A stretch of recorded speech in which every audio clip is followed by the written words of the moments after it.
ध्यान दीजिएगा, chapter start करने जा रहे हैं इंटीग्रेशन। समझिएगा, इंटीग्रेशन आपने लास्ट ईयर 11th में मैथमेटिकल टूल्स में पढ़ा होगा। मान लीजिए कोई सरफेस है, इसका सरफेस एरिया क्या है, एस है, ठीक है।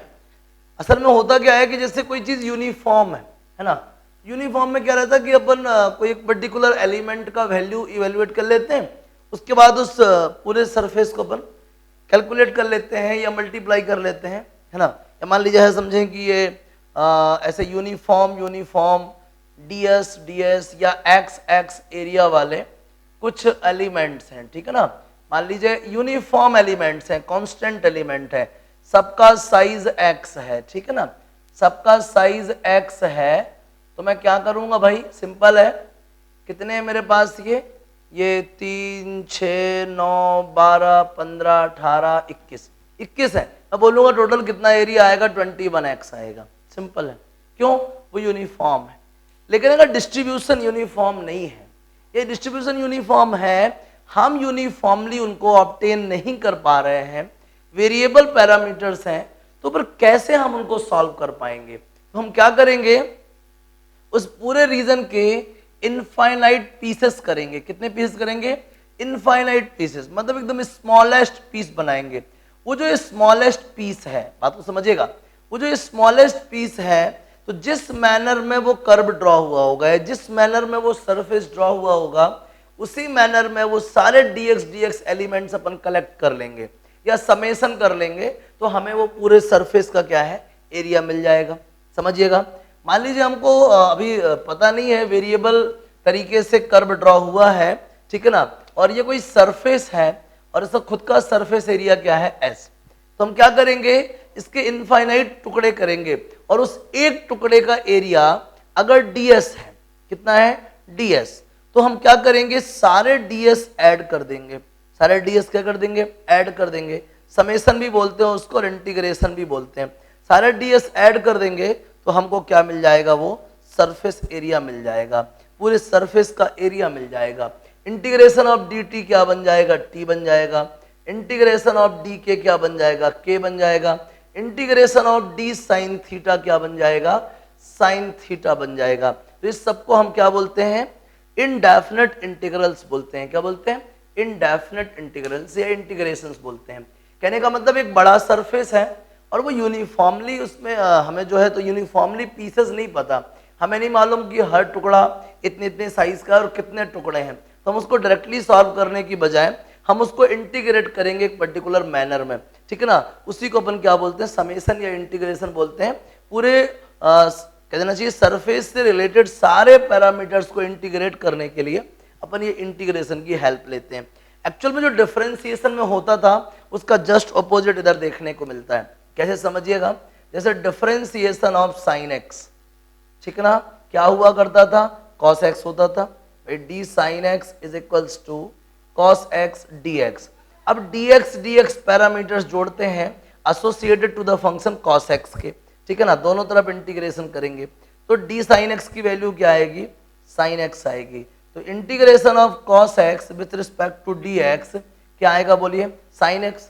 cos x को अगर dx dx parameter dx dx टुकड़ों के टर्म्स में अगर ऑपरेट करें या सॉल्व करें या ऐड करें तो क्या मिलेगा हमको, sin x मिल जाएगा। क्या मिल जाएगा, sin x। ऐसे ही इंटीग्रेशन ऑफ sin x क्या होगा, इंटीग्रेशन ऑफ sin x होगा minus cos x। Integration of tan x क्या होगा, log ऑफ sec x या फिर minus log of cos x। Integration of cot x क्या होगा, log of sin x। Integration of sec square x क्या होगा, tan x। Integration of cosec square x क्या होगा, वो होगा minus cot x। Integration of 1/x क्या होगा, वो होगा log x। Integration of e to the power x क्या होगा, वो भी होगा e to the power x। Integration of a to the power x क्या होगा, वो होगा a to the power x upon log of abc। Integration of x to the power n क्या होगा, वो होगा x to the power n+1 upon n+1। आपको बहुत अच्छे से मालूम होगा डेरिवेटिव ऑफ कांस्टेंट जीरो होता है। डेरिवेटिव ऑफ कांस्टेंट जीरो होता है, इसलिए इंटीग्रेशन ऑफ जीरो क्या होगा, कांस्टेंट होगा। मैंने इधर पे c लिख रखा है, कांस्टेंट होगा। बात को बहुत ध्यान से समझिएगा। आपको मालूम होना चाहिए, जैसे कि मैंने एक क्वेश्चन लिखा y is equals to 2x plus 3, बात को बहुत ध्यान से समझिएगा। y इक्वल क्या, 2x प्लस 3। मैंने इसको डिफरेंशिएट करा, तो मुझे क्या मिल गया, 2 मिल गया। क्या मिल गया मुझे, 2। अब समझिएगा, मैं 2 को वापस से इंटीग्रेट करूं, 2 को वापस से इंटीग्रेट करूं, 2 को वापस से इंटीग्रेट करूं तो dy इक्वल आएगा 2dx, तो integration of dy equal integration of 2dx। तो मैं y का इंटीग्रेशन y हो जाएगा और 2 इंटू dx का इंटीग्रेशन क्या हो जाएगा, x, 2x। फंक्शन हमारे पास इनिशियली क्या था, 2x प्लस 3, हमने डिफरेंशिएट किया, 2 मिला।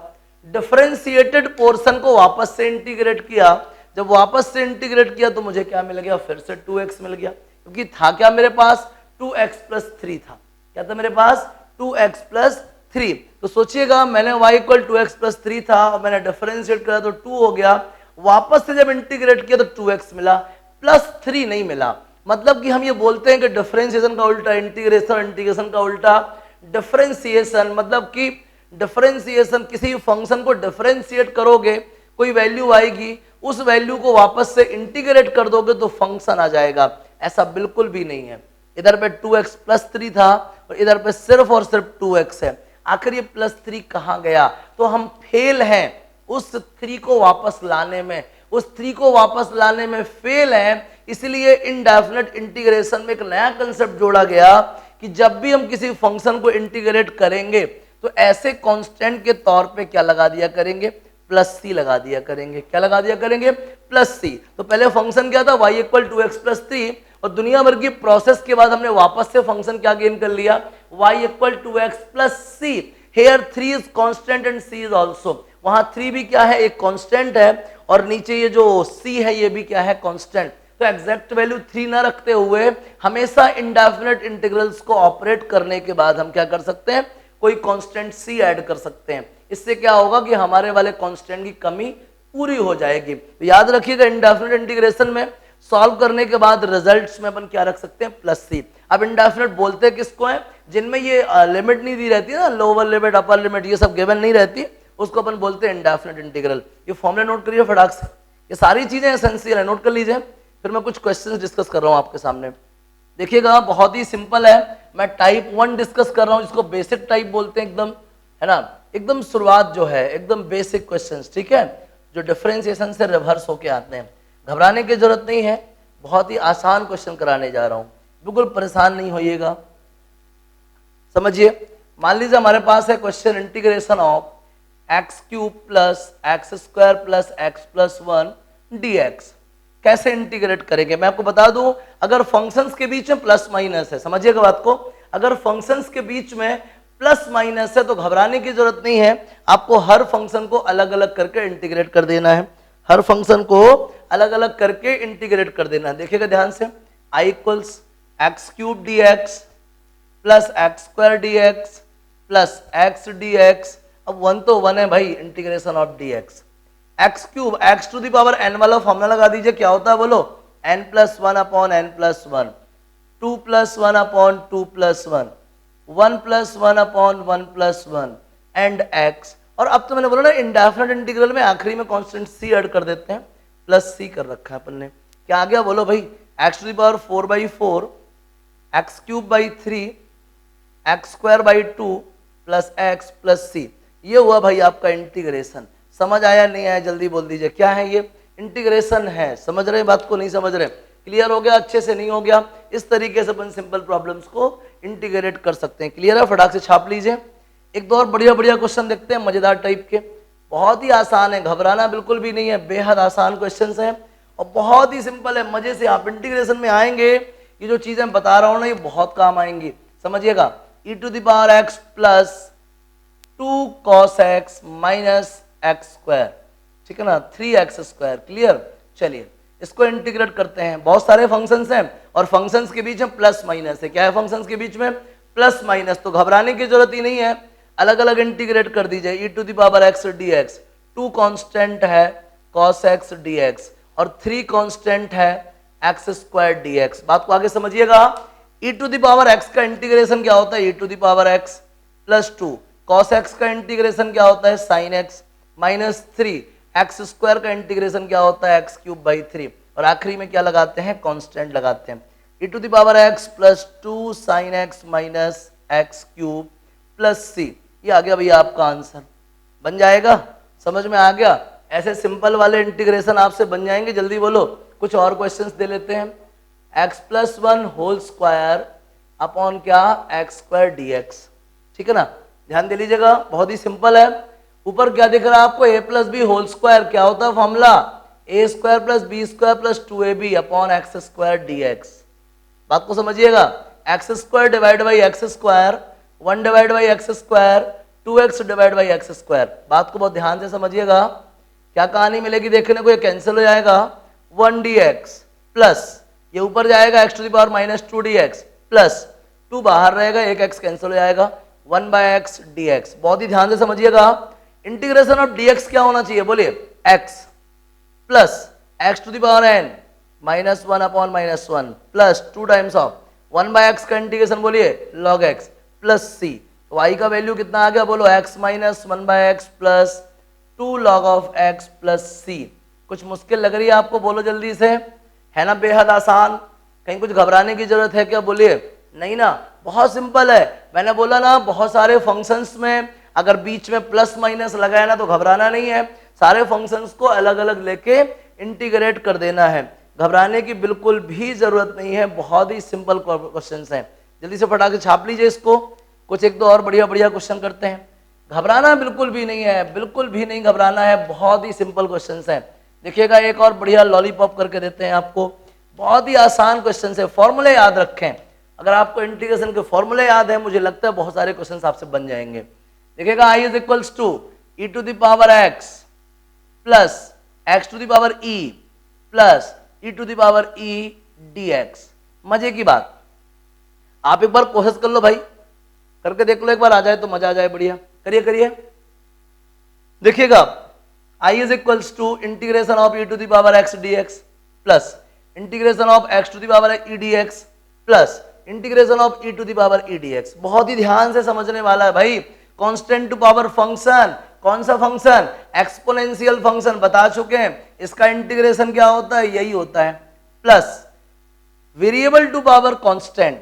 वेरिएबल टू पावर कांस्टेंट किस फॉर्मूले की तरफ इशारा कर रहा है, x⁻n की तरफ। किसकी तरफ, बोलिए, x⁻n की तरफ। फॉर्मूला क्या होता है, बोलो, x⁻n+1 upon n+1, x⁻n+1 upon n+1 plus, यार e भी कांस्टेंट, उसकी पावर भी कांस्टेंट, बाहर कर लो इसको, integration of dx e⁻x x⁻e+1 upon e+1 plus e⁻e into integration of dx क्या होगा, बोलो, x प्लस c। मैंने बताया ना, इनडेफिनेट इंटीग्रल्स में इंटीग्रेट करने के बाद आखिरी में कांस्टेंट c ऐड करते हैं, जो हमारे किसी मिसिंग कांस्टेंट की कमी पूरी करता है, ठीक है ना, समझ आ गया। छाप लीजिए इसको स्पीड से, बहुत ही सरल है, परेशान नहीं होना है, छापिए प्लीज, बेहद आसान है, घबराने की बिल्कुल भी जरूरत नहीं है। ऐसे सिंपल वाले इंटीग्रेशन हर बच्चे से बन जाएंगे, मुझे पूरा भरोसा है, समझिएगा।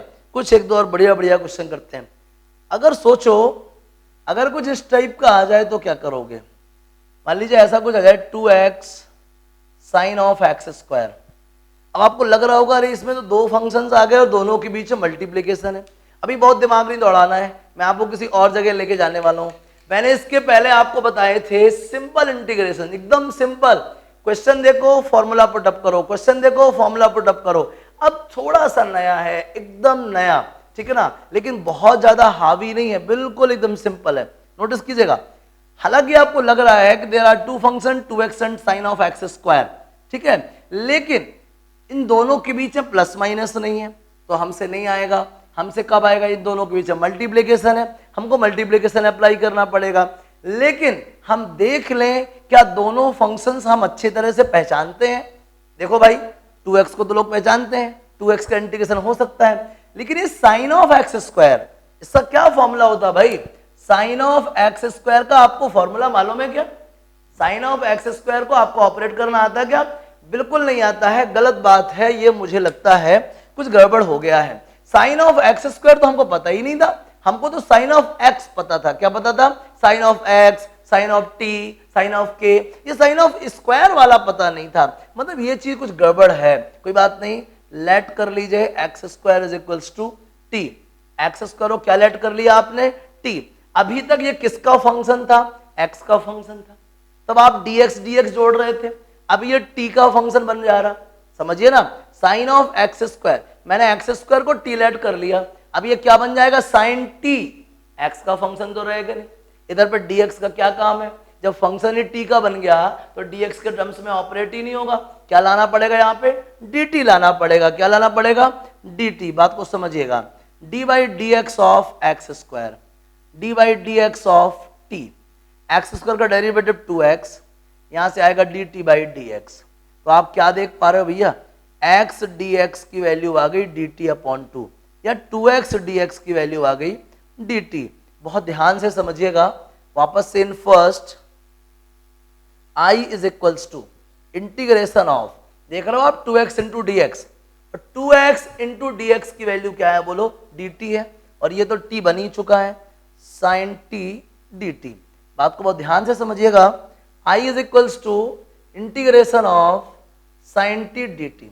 साइन टी का इंटीग्रेशन क्या होता है, फटाक से बोलो, माइनस कॉस टी प्लस सी। टी का काम हो चुका है, टी किसको बोला था अपन ने, एक्स स्क्वायर को, वापस कर दो, minus cos of x square plus C. ये आ गया भैया आपका आई। क्या मुश्किल लग रही बोलो, क्या समझ नहीं आया, इसको बोलते हैं सब्स्टिट्यूशन मेथड। कौन सा मेथड बोलते, सब्स्टिट्यूशन मेथड। बिल्कुल भी घबराना नहीं है, जो बात समझ में नहीं आए उसको फटाक से टी लेट कर लीजिए। एनसीईआरटी में शायद यही क्वेश्चन आपको देखने को मिलेंगे मेनली, तो आप एनसीईआरटी से ये सारे क्वेश्चन सॉल्व कर लोगे।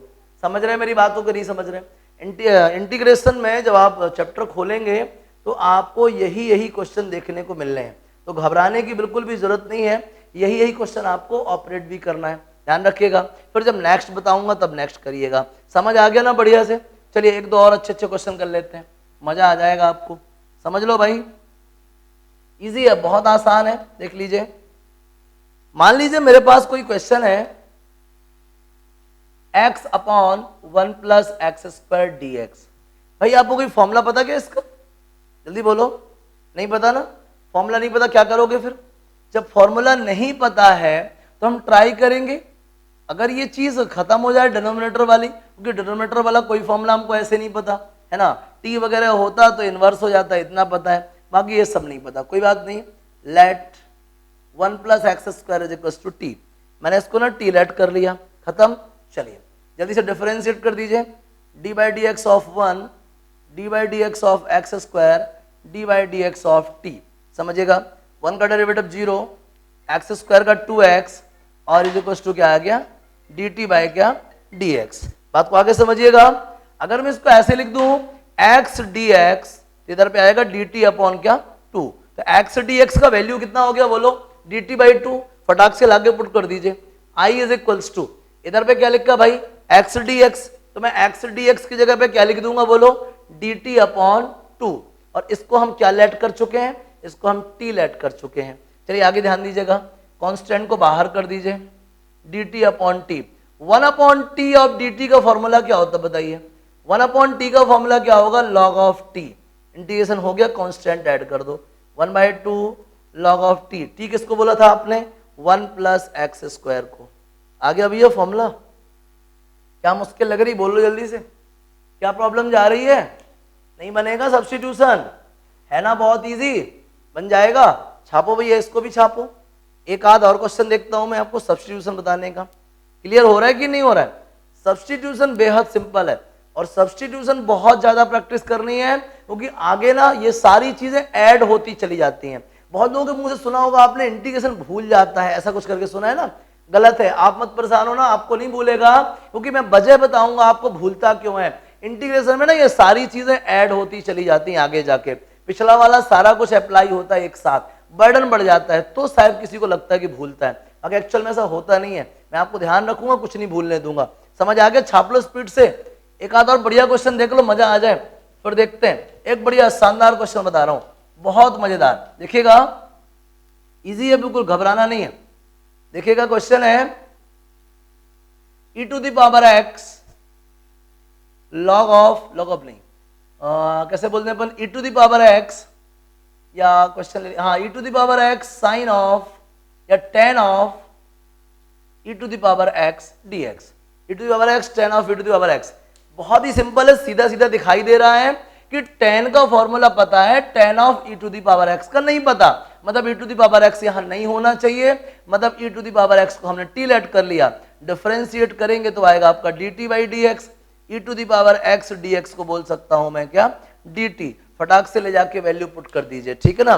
जल्दी आइए ऊपर आके तरफ, I is equals to e to the power x into d x, क्या बोलूंगा इसकी जगह पे, d t, e to the power x into d x को क्या बोलूंगा, बोलो डी टी, टेन टी, क्या टेन टी, और टेन टी का इंटीग्रेशन क्या होता है, बोलो log of sec t plus C, t की वैल्यू वापस कर दो फटाक से, लॉग ऑफ टी किसको बोला था, e to the power x को, log of sec of e to the power x plus C. आ गया समझ में। इस तरीके से सब्स्टिट्यूशन मेथड वाले सारे प्रॉब्लम आपको बन जाएंगे, घबराने की जरूरत नहीं है। याद रखें इंटीग्रेशन के फॉर्मूले आपको याद होने चाहिए, अगर फॉर्मूले याद रहेंगे तो ही क्वेश्चंस बनेंगे, ठीक है ना। तो जल्दी जल्दी आप इंटीग्रेशन के फॉर्मूले रटिए, ठीक है ना, और साथ ही साथ ये सब्स्टिट्यूशन मेथड के एटलीस्ट 20 प्रॉब्लम करके मुझे मैसेज कीजिए। होमवर्क नोट कर लीजिए, होमवर्क क्या है, सब्स्टिट्यूशन मेथड के 20 प्रॉब्लम्स करके मुझे मैसेज करिए हर हालत में एनसीईआरटी बुक से। कोई भी डाउट आए, कुछ भी प्रॉब्लम आए, फटाक से कॉल मैसेज करो। क्लियर है ना, छाप लीजिए, इसको भी अच्छा क्वेश्चन है, छापिए प्लीज।